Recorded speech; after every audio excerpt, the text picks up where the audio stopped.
ایک مرتبہ حضور پاک صلی اللہ علیہ وسلم بیٹھے ہیں، ایک آدمی آیا، آ کر کہا کہ اللہ کے نبی، میں نے 70 لڑکیوں کو زندہ دفن کیا ہے،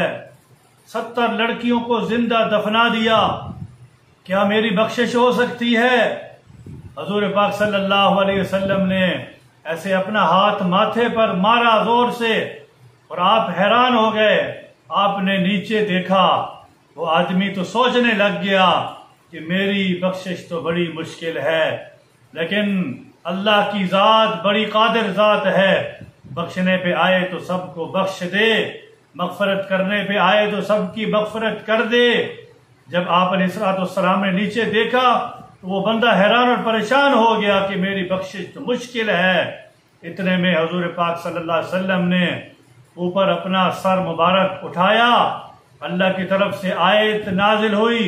قُلْ يَا عِبَادِيَ الَّذِينَ أَسْرَفُوا عَلَىٰ أَنفُسِهِمْ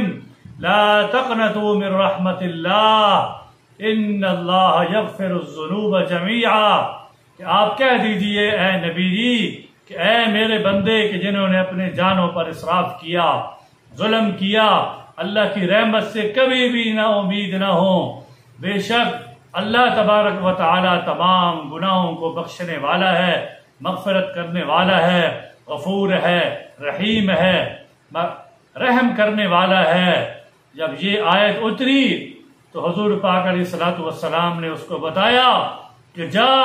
معافی مانگ لے، اللہ سے توبہ کر لے، اللہ تیری سارے گناہوں کو معاف کر دے گا۔